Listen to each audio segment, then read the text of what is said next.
Melanie Watson, the beloved actor from Diff'rent Strokes, who passed away at the age of 57 in Colorado Springs. Melanie was recently hospitalized due to bleeding, and her condition deteriorated quickly.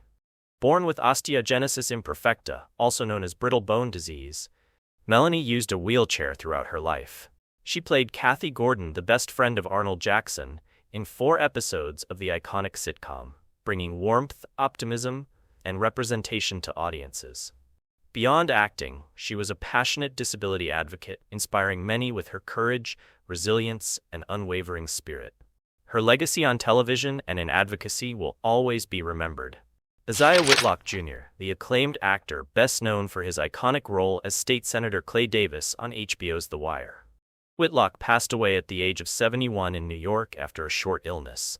A veteran of stage and screen, he also appeared in Veep and collaborated with director Spike Lee in 5 films, including 25th Hour.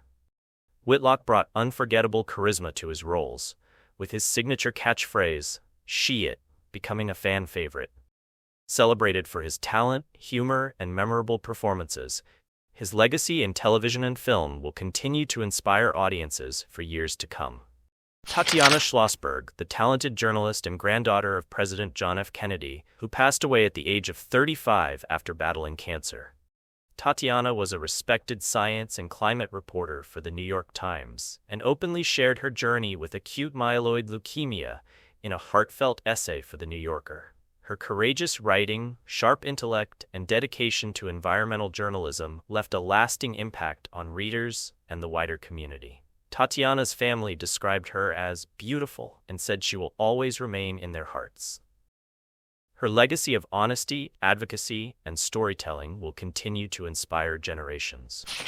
Richard Smallwood, the legendary gospel singer, songwriter, and pianist, who passed away at the age of 77 due to complications from kidney failure. Smallwood was a towering figure in gospel music, known for writing uplifting and classically inspired songs that conveyed messages of faith, hope, and love.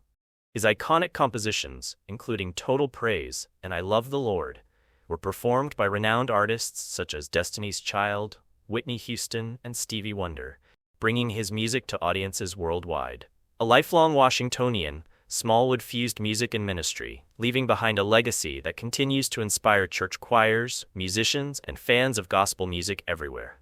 Part 1: Early Life and Family Background, 1954 to 1970. John Joseph Travolta was born on February 18, 1954, in Englewood, New Jersey, an affluent suburb just across the Hudson River from New York City. He was the youngest of 6 children, growing up in a household that blended working-class values with a rich artistic tradition. His father, Salvatore Sam Travolta, was a semi-professional football player who later became a tire salesman and business partner in Travolta Tire Exchange. Sam was known as a pragmatic and hard-working man, emphasizing discipline and responsibility, traits that John later credited for his professional drive. John's mother, Helen Cecilia Burke, was a highly talented actress and singer. She performed with the Sunshine Sisters, a popular radio vocal group in the 1940s, and later worked as a drama teacher at a local high school. She also directed plays and community theater, cultivating a love for performance in all her children. Helen's devotion to the arts deeply influenced John and his siblings, instilling in them an appreciation for acting, singing, and dancing from an early age. John's siblings, Joey, Ellen, Anne, Margaret, and Sam, also pursued careers in entertainment. Ellen, for example, would later appear on Welcome Back, Kotter, while Anne and Joey had various television and theater appearances. This close-knit, performance-oriented family created an environment where artistic expression was encouraged, giving John both the inspiration and the confidence to pursue a career in show business. Culturally, Travolta grew up in a household that was predominantly Irish-American, despite his father's Italian roots from Gadrano, Sicily. He often said that the household culture, food, and traditions leaned heavily toward Irish customs. Raised Catholic, John attended church regularly as a child, but he would later convert to Scientology in 1975 at the age of 21, after receiving the book Dianetics from former actress Joan Prather. This conversion would have a lasting impact on his personal life and career decisions. Travolta attended Dwight Morrow High School, a school known for its arts programs, but struggled academically and socially. He was a bright, imaginative student, but the traditional educational system didn't align with his passions. By age 17, he made the bold decision to drop out of school in 1971, moving to New York City to pursue a career in acting. This move marked the first major step in his journey to Hollywood stardom, demonstrating his ambition, determination, and willingness to take risks at a young age. Even in his early life, Travolta showed a flair for performance that would become his trademark. He performed in school plays, local theater productions, and church events, often taking leading roles. His natural charm, expressive movements, and early singing talent set him apart from his peers. His mother, Helen, nurtured these gifts, often coaching him at home and arranging opportunities for him to perform publicly. By the late 1960s, Travolta had developed a strong foundation in both music and dance, which would later become critical in films like Saturday Night Fever and Grease. He also began developing a personal style and charisma that made him stand out in auditions, combining confidence, humor, and an innate ability to connect with audiences. This combination of talent, guidance from his family, and early immersion in performance created the ideal conditions for his later success in Hollywood. Part 2: Early Career, Broadway, and Initial Screen Roles, 1970 to 1976. After dropping out of Dwight Morrow High School in 1971, John Travolta moved to New York City, determined to turn his passion for performance into a professional career. At just 17, he had little formal training beyond his mother's guidance, yet he possessed a natural charisma, expressive physicality, and remarkable singing ability that caught the attention of talent scouts and theater directors. Broadway beginnings and the touring company of Grease. Travolta's first major step into professional acting came with the touring company of Grease, where he played Duty, one of the T-Birds, a group of greaser teens. This role allowed Travolta to hone his dancing and vocal skills, as well as gain experience performing for live audiences across the country. Audiences responded to his energetic stage presence, and critics noted his natural ease in musical performances. During the same period, he landed a role on Broadway in the musical Over Here, which starred the Sherman Brothers music and featured hits like Dream Drummin'.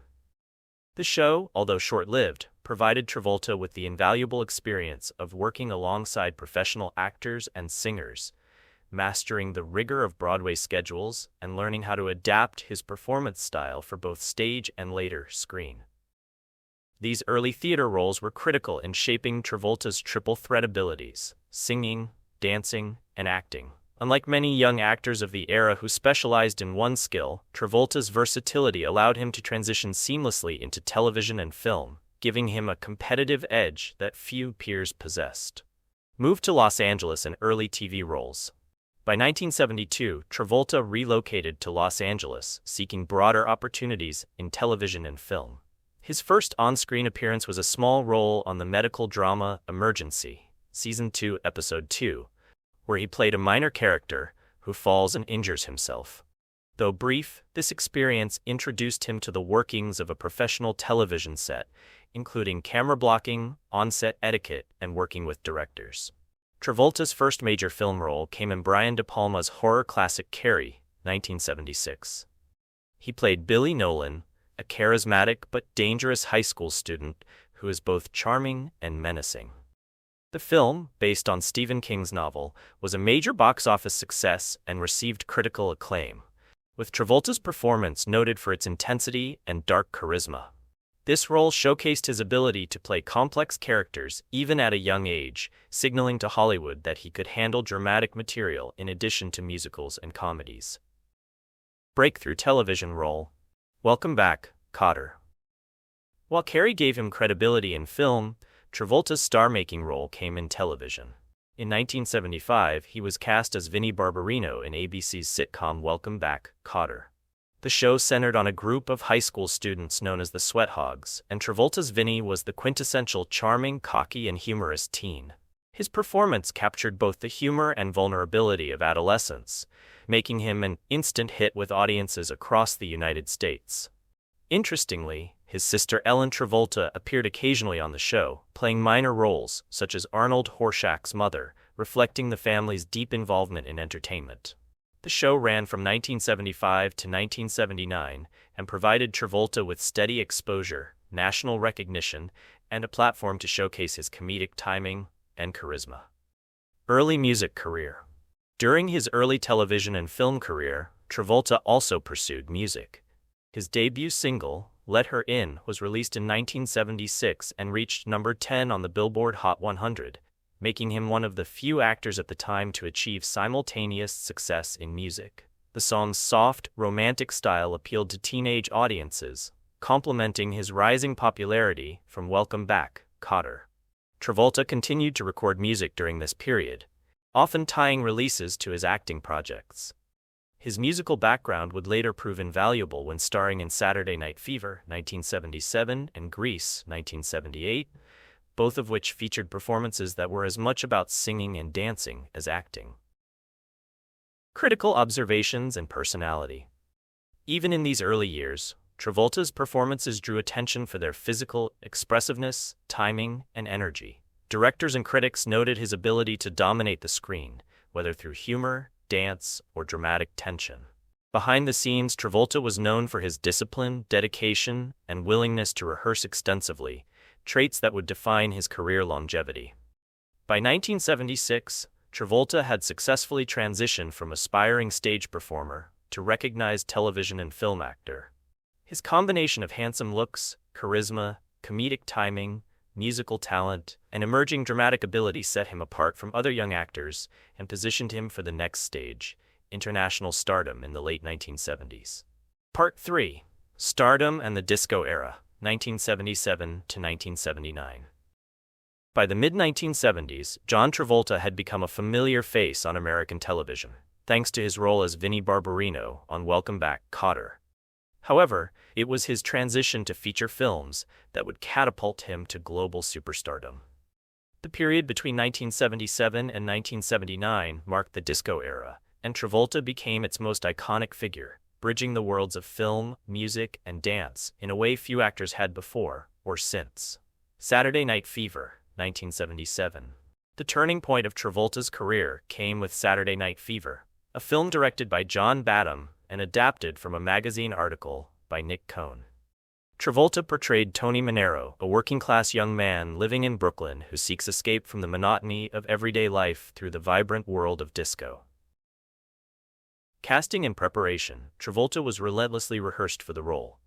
He took dance lessons to master the choreography that would later become iconic. His performances on screen were a blend of raw athleticism, emotion, and charisma, capturing the attention of audiences worldwide.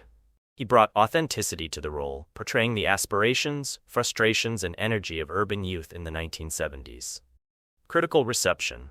The film was widely acclaimed for its cultural realism and visual style, and Travolta's performance was hailed as electrifying and magnetic. Critics praised his ability to convey both the swagger of a confident dancer and the vulnerability of a young man struggling with identity and ambition. Box office and impact. Saturday Night Fever was a phenomenal success, grossing over $94 million domestically, an enormous sum for the time, and becoming one of the highest-grossing films of 1977. Its soundtrack, featuring the Bee Gees, became the best-selling soundtrack album in history at the time, cementing Travolta's dual identity as a film star and musical performer. Academy recognition. Travolta's portrayal earned him a Best Actor nomination at the Academy Awards, making him one of the youngest nominees ever at age 24. While he did not win, the nomination solidified his status as a major Hollywood talent, capable of carrying a film both dramatically and commercially. Cultural influence. The film defined an era, turning disco into a global phenomenon. Travolta's dance moves, especially the pointing finger pose and the legendary Saturday Night solo sequence, became iconic. He inspired a generation of dancers and influenced popular culture in ways that extended far beyond the screen. Grease, 1978. Following the success of Saturday Night Fever, Travolta took on a completely different challenge, the musical Grease, directed by Randall Kleiser. In this adaptation of the popular stage musical, he played Danny Zuko, a high school greaser and love interest of Sandy Olsen, played by Olivia Newton-John. Preparation and performance. Travolta drew on his Broadway experience to perform all musical numbers and dance sequences himself. His charisma, combined with precise timing and expressive movement, made his portrayal of Danny Zuko instantly memorable. Notably, several members of Travolta's family made cameo appearances. His mother Helen and his sisters Anne and Ellen appeared briefly, adding a personal dimension to the production. Soundtrack success. The Grease soundtrack was a monumental hit, topping the Billboard 200 for weeks. Songs like You're the One That I Want, Greased Lightning, and Summer Nights became instant classics. Travolta's vocal performances helped cement his reputation as a credible singer and recording artist, bridging his film and music careers seamlessly. Box office and reception. Grease grossed over $395 million worldwide, making it the highest-grossing musical of the time. Critics praised Travolta's charm and screen presence, noting that he had a rare ability to connect with both teen audiences and adult viewers. The film's success transformed him from a rising star into an international phenomenon. Cultural impact. Travolta's role in Grease influenced fashion, music, and dance trends. His leather jacket, slicked-back hair, and confident swagger became cultural icons, with teenagers around the world emulating his style. The film's legacy persists today, with Travolta often cited as the face of 1970s youth culture. Music and early recording career. During this period, Travolta actively pursued a music career. His single Let Her In had already reached number 10 on Billboard Hot 100 in 1976. Following Grease, he released additional music that capitalized on his film popularity. Although not all songs became hits, his recordings reinforced his multi-talented persona as an actor, singer, and dancer. Travolta also performed on talk shows, award ceremonies, and live events, often showcasing his dance moves from both Saturday Night Fever and Grease, which contributed to his growing celebrity status. The rise to international stardom. By 1979, John Travolta had achieved unprecedented fame. His combination of film success, musical talent, and on-screen charisma made him one of Hollywood's most bankable stars. Unlike many actors of his generation, he was not confined to a single genre. He could perform in musicals, dramas, comedies, and action-oriented roles. His early success also highlighted his work ethic and dedication. Travolta was known for long rehearsal hours, strict attention to choreography, and careful preparation for dramatic scenes, earning the respect of directors and co-stars alike. He became a cultural icon, representing the aspirations and energy of an entire generation, while also paving the way for his later career reinventions in the 1980s and 1990s. After his meteoric rise in the late 1970s with Saturday Night Fever and Grease, John Travolta entered the 1980s as one of Hollywood's most bankable stars. However, this decade proved to be a period of both experimentation and struggle, as he navigated the changing landscape of the film industry and faced the challenge of maintaining his status amidst evolving audience tastes. Urban Cowboy, 1980, and continued popularity.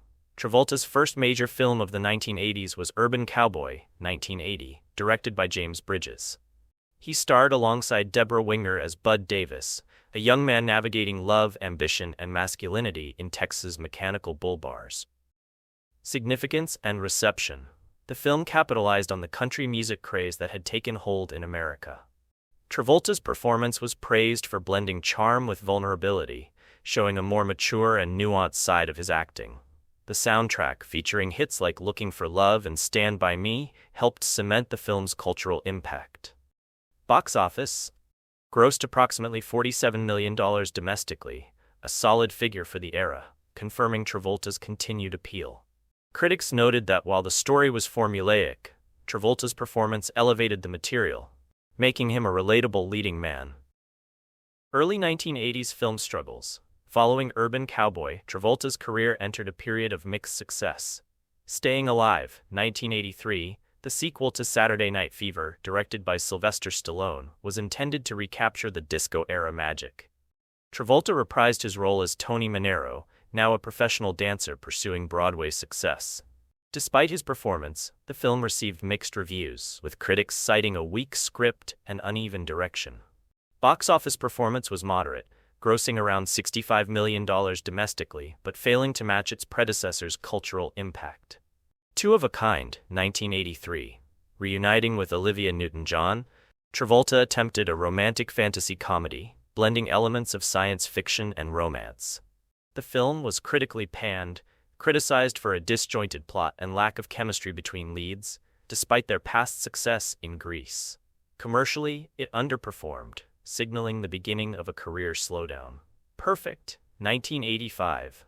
Travolta starred opposite Jamie Lee Curtis in this drama about health clubs and the modern fitness craze. Critics dismissed the film as superficial and shallow, and box office numbers were disappointing. Travolta's performance was noted as competent, but the material did little to showcase his talents. These films highlighted a key challenge Travolta faced.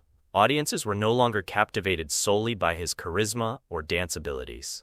The early 1980s demanded fresh narratives, and many of his projects failed to resonate critically or commercially, creating a temporary career slump. Music and public persona in the 1980s. During this decade, Travolta continued to pursue music, releasing albums and singles that often coincided with his films. However, none of his recordings reached the success of his late 1970s hits. While he performed in talk shows and television appearances, his musical career was largely overshadowed by the challenges in his acting career. Despite the slump, Travolta remained a popular figure in American pop culture, known for his charm, good looks, and previous iconic roles. He continued to draw attention in interviews and magazines, often reflecting on his disco-era fame and his desire to expand his artistic range. Television work and diversification. To maintain visibility, Travolta occasionally returned to television projects, appearing in made-for-TV movies and guest spots. These appearances allowed him to remain in the public eye and experiment with different character types, preparing him for his eventual comeback in the 1990s. While these projects did not achieve critical acclaim, they demonstrated Travolta's professionalism and commitment, highlighting his ability to adapt to changing industry trends, even during challenging times. Personal life and public perception. The 1980s were also a period of personal growth and consolidation for Travolta.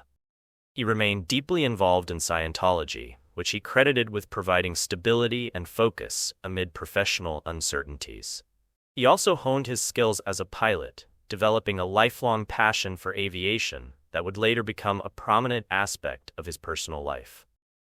While the decade was challenging in terms of career momentum, Travolta's resilience, discipline, and commitment to his craft laid the foundation for his remarkable comeback in the 1990s. Critical analysis of the 1980s decline. Travolta's career slowed due to misaligned projects, including weak scripts and poorly received sequels. Despite critical setbacks, he remained culturally relevant, with fans still drawn to his persona and past successes. The 1980s allowed Travolta to explore diverse roles, laying the groundwork for the career reinvention that would define his later years. Part 5: Career Renaissance and the 1990s Comeback, 1990 to 1999.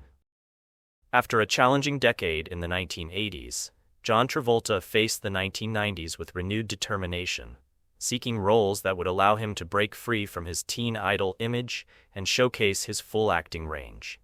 This period became one of the most significant in his career, defined by critical acclaim, box office successes, and artistic reinvention. Early 1990s, laying the groundwork. At the start of the 1990s, Travolta's career had plateaued. Many studios were hesitant to cast him in leading roles due to the perception of him as a fading 70s star. Nevertheless, Travolta remained strategically selective, focusing on scripts that allowed him to blend charm with depth, and working with directors known for strong character-driven films.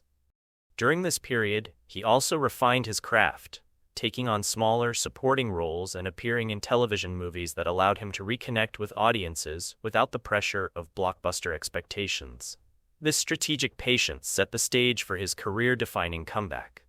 Pulp Fiction, 1994. The definitive comeback. The turning point came in 1994 with Quentin Tarantino's Pulp Fiction, widely regarded as one of the most influential films of the 1990s. Travolta played Vincent Vega, a hitman with a mix of cool detachment and subtle vulnerability. Preparation and performance. Travolta embraced Tarantino's unique style, mastering rapid-fire dialogue, nuanced gestures, and understated humor. He spent weeks perfecting dance sequences, physicality, and character quirks, ensuring a performance that was both memorable and authentic. Critical reception. Critics hailed Travolta's performance as career-redefining. He earned a Best Actor nomination at the Academy Awards, his first in 17 years, signaling his re-emergence as a serious leading man. Box office and cultural impact. Pulp Fiction grossed over $213 million worldwide, an enormous sum for an independent film. Travolta's dance scene with Uma Thurman became iconic, showcasing his enduring skill as a dancer while demonstrating his adaptability to contemporary, edgy cinema. Legacy. The film re-established Travolta as a versatile, bankable star capable of commanding both critical acclaim and box office success. Other key 1990s films. Following Pulp Fiction, Travolta capitalized on his renewed popularity with a string of commercially and critically successful films. Get Shorty, 1995. Travolta starred as Chili Palmer, a Las Vegas loan shark who transitions into the movie business. Critics praised his comic timing and natural charm, and the film grossed over $115 million worldwide, cementing his appeal in comedic crime films. Broken Arrow, 1996, a high-octane action thriller where Travolta played a rogue military pilot. The film earned moderate critical praise for its suspense and action sequences, while demonstrating Travolta's ability to handle physical, adrenaline-driven roles. Michael, 1996. Travolta portrayed the titular angel, a role blending charm, humor, and supernatural mystique. Critics lauded his magnetic performance, highlighting his capacity for both whimsy and depth. Face Off, 1997, a blockbuster action thriller directed by John Woo, co-starring Nicolas Cage. Travolta played Sean Archer, a federal agent who swaps faces with a terrorist. His performance received acclaim for balancing action with intense emotional stakes, and the film grossed over $245 million worldwide, reaffirming his box office viability. A Civil Action, 1998, and Primary Colors, 1998. In A Civil Action, Travolta played a lawyer fighting for environmental justice. In Primary Colors, he portrayed a campaign manager in a political drama. These films showcased his dramatic range, allowing him to tackle serious, socially relevant narratives. The General's Daughter, 1999. Travolta played a military investigator in this thriller. The film reinforced his reputation as an actor capable of carrying tense, suspenseful narratives, blending action and drama effectively. Critical and professional reassessment. The 1990s were transformative for Travolta because he shed the teen idol image that had previously pigeonholed him. Critics began to see him as a versatile actor, capable of comedy, drama, and action. A performer with commanding screen presence. Someone who could reinvent himself while remaining authentic and charismatic. Industry professionals, including directors and co-stars, praised his discipline, work ethic, and adaptability, noting that his years of struggle in the 1980s had strengthened his craft and focus. Music and public persona in the 1990s. Although his focus shifted more toward acting, Travolta continued to perform music when appropriate, often for film soundtracks. Pulp Fiction dance sequences highlighted his continuing expertise in rhythm and movement. He occasionally appeared on television programs performing musical numbers, reminding audiences of his multi-talented background. Travolta's public persona evolved during this decade. No longer the disco teen idol, he became respected as a mature, bankable star with both critical credibility and commercial appeal. Part 6, 2000s, Versatility and Mainstream Appeal, 2000 to 2009. Following his remarkable comeback in the 1990s, John Travolta entered the 2000s with the goal of balancing mainstream appeal with versatility. At this stage, he had become a seasoned actor with over 3 decades of experience, and he approached projects with greater selectivity and maturity. This period marked a transition, from traditional leading roles to diverse genre work, including family films, action thrillers, comedies, musicals, and voice acting. Action and drama roles. Travolta continued to showcase his ability to command intense roles in thrillers and action films. The General's Daughter, 1999, early 2000s recognition. Though released in 1999, the film's success carried into early 2000s recognition. Travolta played Paul Brenner, a military investigator unraveling the death of a general's daughter. His performance highlighted his capability to portray methodical, intelligent, and authoritative characters, blending drama with suspense. Swordfish, 2001. Travolta starred as Gabriel Scheer, a cyber-terrorist mastermind, alongside Hugh Jackman and Halle Berry. While critics were mixed on the plot's plausibility, Travolta's charismatic and menacing portrayal received consistent praise. The film grossed approximately $147 million worldwide, reaffirming Travolta's ability to anchor commercially viable action films. The Punisher, 2004. Portraying Howard Saint, a ruthless mob boss, Travolta explored a darker, villainous side. Critics acknowledged his commanding screen presence, noting that his performance lent gravitas to an otherwise formulaic action plot. The role demonstrated his versatility, moving comfortably from hero roles to compelling antagonists. Comedy and family-oriented films. Travolta also embraced family-friendly and comedic roles, which broadened his appeal. Be Cool, 2005. Sequel to Get Shorty, Travolta reprised Chili Palmer, a gangster-turned-movie producer. Critics noted that while the film did not surpass the original's acclaim, Travolta's performance remained a highlight for humor, charm, and timing. The film grossed around $95 million worldwide, modest but commercially solid. Wild Hogs, 2007. Travolta starred alongside Tim Allen, Martin Lawrence, and William H. Macy in this road trip comedy about middle-aged bikers.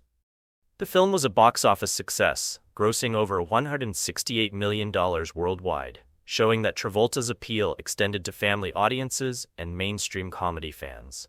His performance emphasized physical comedy, timing, and chemistry with co-stars, proving his continued relevance in popular entertainment. Musicals and voice acting. Travolta revisited his musical roots and expanded into voice acting during this decade. Hairspray, 2007. Travolta took on the role of Edna Turnblad, a character traditionally portrayed by a man in drag. Critics praised his commitment, comic timing, and energy, noting that he brought warmth and humor to the role. Hairspray grossed over $200 million worldwide, highlighting Travolta's ability to excel in family musicals and ensemble casts. Bolt, 2008. Travolta lent his voice to the titular character in this Disney animated feature, demonstrating his versatility and appeal to younger audiences. His voice work was noted for its energy, clarity, and expressiveness, contributing to the film's critical and commercial success. The film grossed over $310 million globally, reinforcing Travolta's continued relevance across genres, television, and special projects. During the 2000s, Travolta also explored television roles and cameo appearances, including guest spots in television specials and award shows, often performing musical numbers or dance routines reminiscent of his iconic 1970s performances. Developing his skills as a producer, which would later culminate in projects like The People v. O.J. Simpson in the 2010s. This period allowed Travolta to experiment with different formats, maintain visibility, and prepare for the next stage of his career in prestige television and web-based series. Critical and professional assessment. The 2000s demonstrated Travolta's longevity and adaptability. He remained bankable in multiple genres, from action to comedy to family musicals. Critics acknowledged his consistency, charisma, and professionalism, even when projects were not critically acclaimed. Travolta's commitment to diverse roles reinforced his status as a versatile and enduring figure in Hollywood. Unlike earlier decades, the 2000s showcased Travolta's strategic career choices, balancing commercial appeal with personal enjoyment and professional growth. Personal life and interests in the 2000s. During this decade, Travolta's personal life remained private, yet fascinating. He continued to practice Scientology, often crediting it with providing stability and discipline. Travolta was an avid pilot, frequently flying himself to film sets in his private aircraft, including a Boeing 707 and Falcon 2000 LX. His family life, while private, was central to his decisions, and he balanced career demands with personal commitments, including raising his children with Kelly Preston.